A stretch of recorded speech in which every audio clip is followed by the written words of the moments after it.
대출 조이기에 나서면서 가계대출 금리가 2달째 상승했습니다. 환차의 기대감에 달러 예금에 뭉칫돈이 몰리고 있습니다. 다음 달 역대 최대인 7만여 가구가 신규 분양됩니다. 롯데그룹이 일본 롯데호텔의 일본의 표기 수정에 관여하기 어렵다는 입장을 내놨습니다. 생경제라이브 시작합니다.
시청자 여러분 안녕하십니까? 생경제라이브 김혜영입니다.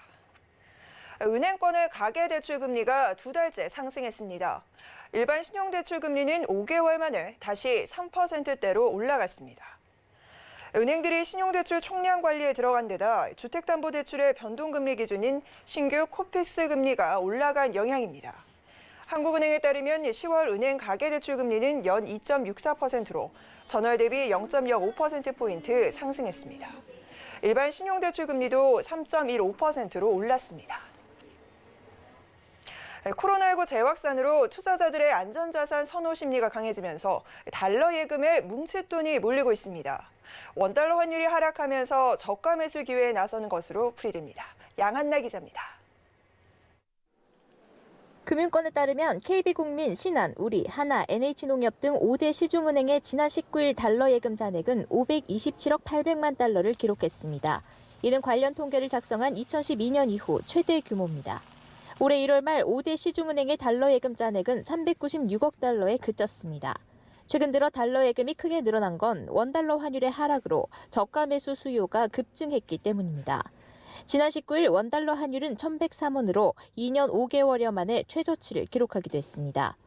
달러 예금은 원화를 달러로 환전해 적립했다 출금하거나 만기 때 원화로 받는 금융상품으로 환율 초저금리 기조가 장기화될 경우 예금금리보다 높은 수익을 낼 수 있습니다. 시중은행들도 달러 예금 신규 가입자 확보에 나서고 있습니다. NH농협은행은 내년 1월까지 환전 또는 외화 예금에 가입하는 고객 300명을 대상으로 경품 이벤트를 진행하고 신한은행도 외화 적금 상품 이벤트를 벌이고 있습니다. 하나은행도 이달 말까지 1달러 외화 적금 가입 고객 3만 명을 대상으로 하나머니 적립 행사를 진행하며 내년 3월 2일까지 가입할 경우 연 0.1%의 이벤트 금리를 추가로 제공합니다. 전문가들은 단순히 환차익을 노린 투자는 주의가 필요하다고도 조언합니다. 환율 변동에 따른 손실은 보전되지 않기 때문에 목돈 투자보다는 분산 투자 차원에서 활용해야 한다는 설명입니다. 서울경제TV 양한나입니다. 보통 연말이면 분양 비수기로 불립니다. 하지만 다음 달에는 7만여 가구의 역대 최대 물량이 쏟아질 전망인데요. 코로나에 미뤄뒀던 물량이 나오는 데다 내년에 시행되는 규제를 피하기 위해 밀어내기 분양에 나선 것으로 보입니다. 앵커 리포트입니다. 오는 12월 전국에서 총 7만 6,430가구가 분양에 나섭니다. 작년의 2배에 달하는 물량으로 2000년 이후 최대입니다. 통상 분양시장에서 12월은 비수기로 꼽히는데 이례적인 현상입니다. 코로나로 분양 일정을 미뤘던 단지들이 연내 분양에 속도를 내고 있기 때문입니다. 여기에 내년부터 적용되는 각종 규제를 피하려는 움직임도 분석됩니다. 내년부터 2년의 거주 요건을 채운 조합원에게만 재건축 분양 신청이 허용되는 데다 양도세 계산 시 분양권이 주택수에 포함되는 등 규제가 적용되기 때문입니다. 지역별로는 경기도에서 24,221가구, 인천에서 1,099가구 등이 공급됩니다. 이 중 시공능력 평가 기준 10대 건설사가 분양하는 단지는 총 29곳, 39,062가구로 전체 물량의 52%가량을 차지하는 것으로 나타났습니다. 서울경제TV 김혜영입니다. LG그룹이 새해를 위한 인사를 단행했습니다. 구본준 고문의 계열 분리와 배터리 신설법인 출범 등 그룹의 모습을 새롭게 탈바꿈하면서 큰 폭의 인사가 이뤄졌습니다. 내년이면 취임 3주년을 맞게 되는 40대 총수 구광모 회장의 독자 체제가 본격화됐다는 평가입니다. 정훈규 기자입니다. LG그룹이 신규 지주회사를 설립하는 분할 계획을 확정하고 주요 계열사의 새해 임원 인사를 단행했습니다. LG 상사와 LG 하우시스 등을 거느리게 되는 새로운 지주사는 구본준 고문 등 새로운 이사진을 중심으로 한 독립 경영체제로 운영됩니다. 분할 이후 기존 지주회사인 LG는 전자, 화학, 통신 서비스 영역에 역량과 자원을 집중하고 신설 지주사는 자원 개발 및 인프라, 물류, 건축자재, 기초 소재 부문에 초점을 맞춰 각각 기업 가치를 극대화한다는 계획입니다. 이번 계열 분리 방식은 구광모 회장이 숙부인 구본준 고문의 체면을 세워주면서 그룹의 타격도 최소화한 묘수였다는 평가입니다. 계열사별 임원 인사에서는 주요 계열사 대표이사를 대부분 유임시키고 대신 참모격인 임원진의 새 인재를 대거 발탁하며 안정 속 혁신을 꾀했습니다.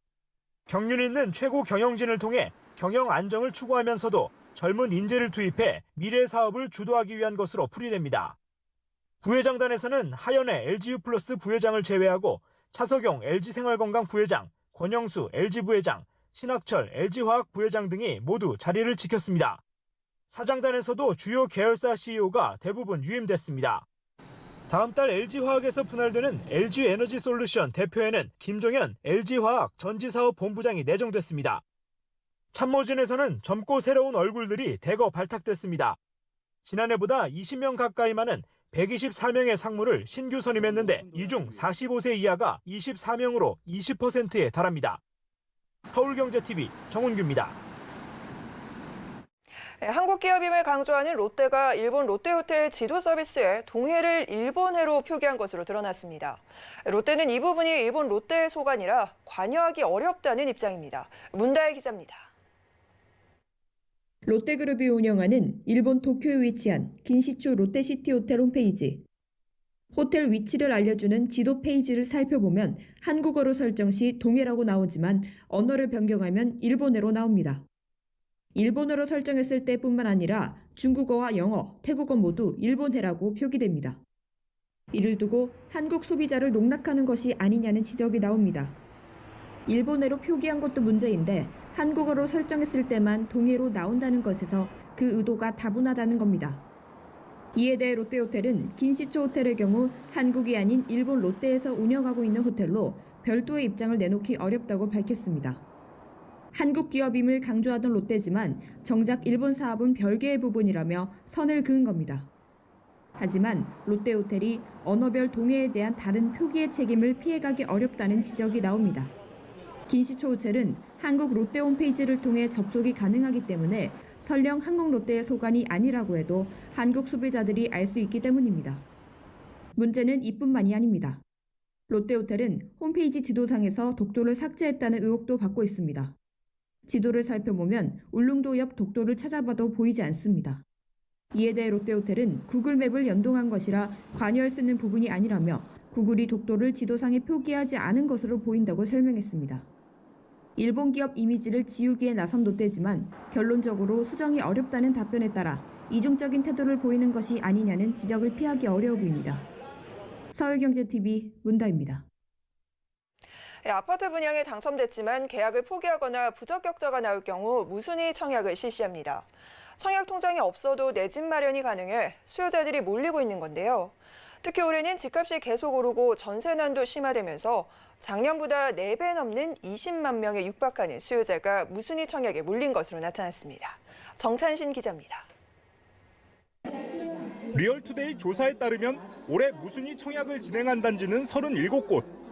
평균 경쟁률은 44대 1을 기록했습니다. 신청자는 총 19만 9천여 명. 작년보다 4배 넘게 수요가 몰렸습니다. 실제 지난해 무순위 청약 평균 경쟁률은 22대 1로 총 4만 2천여 명이 접수했습니다. 올해 아파트값 상승세가 지속되고 있고 거기에 전세난도 심화됐잖아요. 이런 요인들은 일반 분양의 경쟁을 치열하게 만드는 겁니다. 이렇다 보니까 청약 통장이 필요 없고 진입 장벽이 낮은 무순위 청약에도 관심도가 높아진 것으로 판단됩니다. 무순위 청약은 청약 통장 여부뿐 아니라 무주택 여부 등의 자격 제한이 없습니다. 19세 이상이면 누구나 청약할 수 있고 당첨되더라도 재당첨 제한이 없습니다. 다만 정부가 대출 규제를 강화한 만큼 현금 여력이 있는 수요를 중심으로 청약에 몰렸을 것으로 관측됩니다. 업계에선 새 아파트 공급이 계속 줄어들 수 있다고 여긴 수요자들이 주변 시세보다 저렴하게 공급되는 물량에 꾸준히 관심을 가질 것으로 내다보고 있습니다. 인기 단지의 경우 분양가보다 시세가 올라 무순위 물량이 상대적으로 저렴해지기 때문입니다. 일부에서 무순위 청약을 로또 청약으로 부르는 이유입니다. 서울경제TV 정창신입니다. 연초부터 확산한 코로나19가 증권업계에 커다란 변화를 가져왔습니다. 디지털 기술을 통한 언택트 서비스 강화가 이루어진 건데요. 고객들과의 소통 창구로 유튜브를 활용하는 증권사가 늘고 있습니다. 이소연 기자입니다. 올해 확산한 코로나19가 증권사에도 언택트 바람을 불러일으켰습니다. 기존 비대면 서비스를 강화하는 것은 물론 온라인 채널 강화도 적극적으로 나선 모습입니다. 비대면 서비스의 대표적인 사례는 계좌 개설입니다. 코로나19로 직접 접촉이 어려워지자 증권사들은 앞다퉈 비대면 계좌 개설 서비스 강화에 나섰습니다. 서비스 개선은 물론 투자지원금 등 혜택까지 제공한 결과 비대면 계좌 서비스를 이용한 고객 모집이 전년 대비 크게 증가한 것으로 나타났습니다. 유튜브 채널 키우기에 나선 곳도 있습니다. 삼성증권과 키움증권, 미래에셋대우가 대표적입니다. 이들은 주린이를 위한 콘텐츠나 ETF 투자 콘텐츠 등 기획물 업로드와 실시간 방송 송출을 통해 올해 유튜브 채널 구독자 수 10만 명 돌파에 성공했습니다. 다만 글로벌 증권사들과 비교할 때 국내 증권사들의 디지털 기술 활용이 위탁매매 등 전통적 부분에 치중됐다는 지적도 나옵니다. 자기자본 이익률 개선이나 비대면 경쟁력을 높이기 위해 증권사의 디지털 기술 활용이 보다 다양화될 필요가 있다는 분석입니다. 가장 첫 번째로는 이제 비대면 맞춤형 로보 어드바이저 서비스가 대표적이고요. 연금 포트폴리오를 자문 서비스를 해주는 부분도 이제 해외에서는 그 혁신적인 전략으로 많이 펼치고 있는 부분들이고요. 또 하나 측면에서는 이제 저금리가 계속 지속되고 있어서 비대면으로 구조화 상품을 판매해주고 포트폴리오를 제공해주는 서비스도 지금 많이 하고 있습니다. 서울경제TV 이소연입니다. 수도권에서 분양가 상한제 주택의 거주 의무 기간이 정해졌습니다. 민간 택지는 2년에서 3년, 공공 택지는 3년에서 5년입니다. 국토부는 오늘 이 같은 내용을 담은 주택법 시행령 개정안을 입법 예고했습니다. 분양가 상한제 적용을 받는 주택은 시세보다 저렴하게 공급되는 만큼 의무 거주 요건이 적용돼 투기 수요가 차단될 것으로 기대됩니다. 분양가 상한제 적용 주택의 전매 제한 기간은 투기 과열 지구는 5년에서 10년, 그 외 지역은 3년에서 8년입니다. 전매 제한 기간이나 거주 의무 기간 중 거주를 이전하려는 경우에는 한국토지주택에 되팔아야 합니다. 기아자동차의 플래그십 SUV 소렌토가 2022 카바이어 어워드에서 올해의 차와 최우수 대형 패밀리카에 선정됐습니다. 기아차는 지난 25일 영국 온라인 자동차 전문 평가 사이트 카바이어 어워드 시상식에서 소렌토가 최우수 대형 패밀리카와 올해의 차 2개 부문을 동시에 수상했다고 밝혔습니다. 올해로 10회를 맞이하는 카바이어 어워드는 차종을 19개 부문으로 나눠 각 부문별 최우수 차량을 선정하며 최종으로 전 부문에서 올해의 차 1대를 수상합니다. 한편 소렌토는 이번 수상에 앞서 독일 유명 자동차 전문지가 주관하는 시상에서 대형 SUV 부문 올해의 차로 선정되며 유럽 SUV 시장에서 새로운 기대주로 관심을 모으고 있습니다.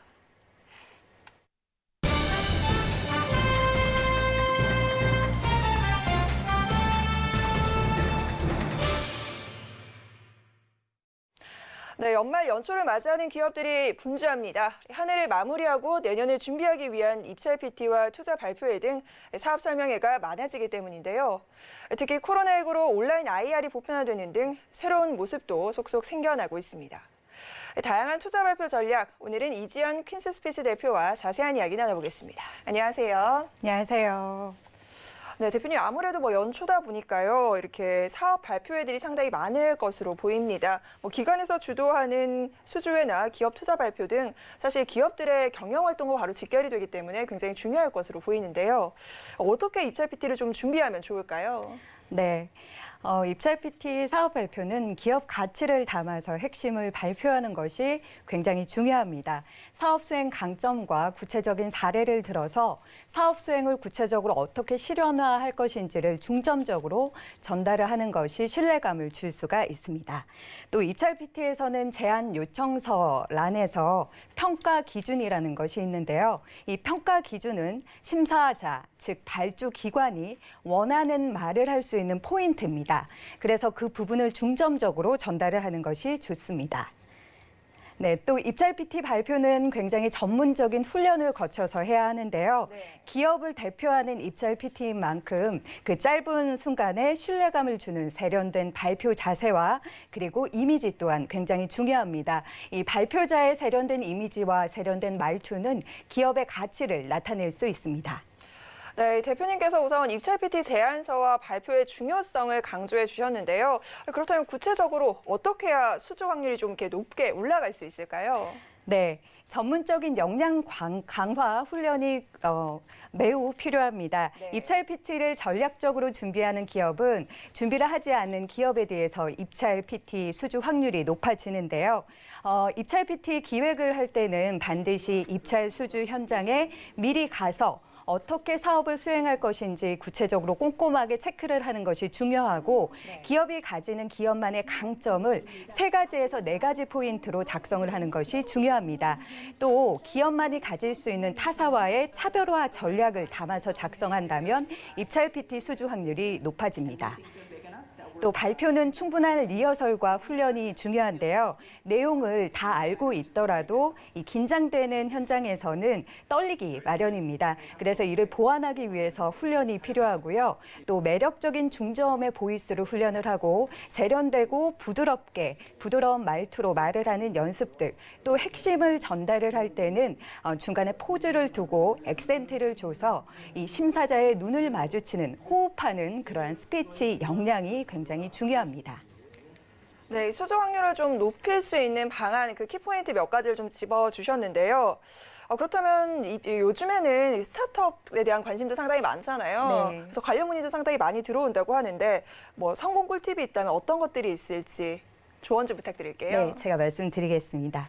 요즘 스타트업들이 그 적시의 투자금 확보를 위해서 굉장히 투자 발표의 IR에 관심이 많습니다. 즉, 효율적인 투자 발표의 IR 방안이 필요한데요. 국내 IR 현황은 해외 IR 현황에 비해서 그 인식이 미비했었는데 네. 요즘에 코로나와 경제난에 더불어서 기업들이 자생력을 갖추기 위한 투자 IR 역량 강화에 굉장히 집중하고 있는 상태입니다. 사실 스타트업뿐만이 아니라 대기업도 IR 투자 유치에 굉장히 심혈을 기울이고 있는데요. 네. 상장을 앞둔 기업이거나 또 계획을 하고 있는 기업이라면 효율적으로 IR 투자 유치 활동을 하는 것이 중요합니다. 첫 번째 할 수 있는 방안은요. 투자자들과 유연하게 지속적으로 커뮤니케이션을 해 나가는 것입니다. 이 투자자와 기업 CEO가 지속적인 소통을 하는 것은 신뢰감을 형성하는 가장 첫걸음입니다. 또 코로나 시대에 온라인 IR이 증가를 하고 있는데요. 온라인 IR에서는 기업 경영 상태나 기업의 이 역량, 강점들을 잘 드러낼 수 있는 이러한 정보들을 컨텐츠로 만들어서 꾸준히 업로드하는 것이 중요합니다. 영상 컨텐츠 혹은 체계적인 IR 자료가 필수이고요. 오프라인 로드쇼라고 불리는 투자 발표의 IR에서는 주어진 짧은 시간에 핵심을 전달하는 이러한 경쟁력, 성장 잠재력을 보여주는 객관적인 수치, 데이터를 반드시 넣어야 합니다. 네, 앞서서 온라인 IR 이야기 좀 해주셨는데 아무래도 코로나 때문인지 최근에 언택트, 비대면 상당히 많잖아요. 네, 맞습니다. 그래서 IR도 온라인으로 요새 굉장히 많이 진행을 하더라고요. 네. 좀 효과적으로 이 온라인 IR을 준비하는 방법 어떤 것들이 있을까요? 네, 온라인 IR 정말 많이들 하고 있으신데요. 네. 온라인 IR에서는 효과적으로 하기 위해서 이 카메라를 유연하게 바라보는 시선 처리, 그리고 두려워하지 않는 마음, 꾸준한 그 훈련 등이 필요합니다. 많은 기업 대표님들이 카메라 앞에서 발표할 때 어정쩡한 자세를 취하시거나 어떻게 시선 처리를 하는지 두려워하시는 분들이 굉장히 많으시거든요. 그래서 꾸준하게 카메라 앞에서 발표 연습을 하시는 것이 중요하고요. 또 한 가지 중요한 것은 IR 자료를 잘 만들어서 발표를 해야 한다라는 것입니다. IR 자료에는 구체적인 사업 계획, 특히나 투자자들이 듣고 싶어하는 이 기업의 수익을 지속적으로 낼 수 있는 비즈니스 모델 구조, 그리고 자금 사용 계획, 해외 시장 진출 방안이나 엑싯 방안까지 구체 명확한 사업 계획을 넣어서 발표를 하신 것이 중요합니다. 네, 대표님 아무래도 뭐 실제 현장에서 다양한 발표회들 접해 보셨을 텐데 입찰 PT나 앞서 얘기해 주신 이런 온라인 IR을 현재 좀 준비하고 계신 분들에게 이것만큼은 좀 유의하자 조언해 주신다면 당부의 말씀 어떤 것들 해주실 수 있을까요? 네. 기업의 가치를 알리는 자리가 바로 입찰 PT나 투자 발표회 IR, 사업 발표의 자리입니다. 기업의 가치의 중심은 바로 사람입니다. 즉, 우리가 사업 발표를 준비를 할 때 기업 중심의 1인칭 시점이 아니라 투자자, 고객, 시장의 눈높이에서 다각적인 시각으로 그 눈높이에서 사업 발표의 내용을 준비를 하는 것이 가장 중요하고요. 그리고 이 기업들이 많은 사람들을 감동을 줄 수 있는 메시지, 그런 메시지를 담아서 사업 발표를 한다면 감동을 주고 가치를 향상시키는 기업으로 놀라운 성장을 하실 수 있으리라 생각합니다. 네, 지금까지 이지연 대표와 함께 입찰 PT와 투자 발표회 그리고 코로나 시대의 효과적인 온라인 IR 방법까지 살펴봤습니다. 오늘 좋은 말씀 고맙습니다.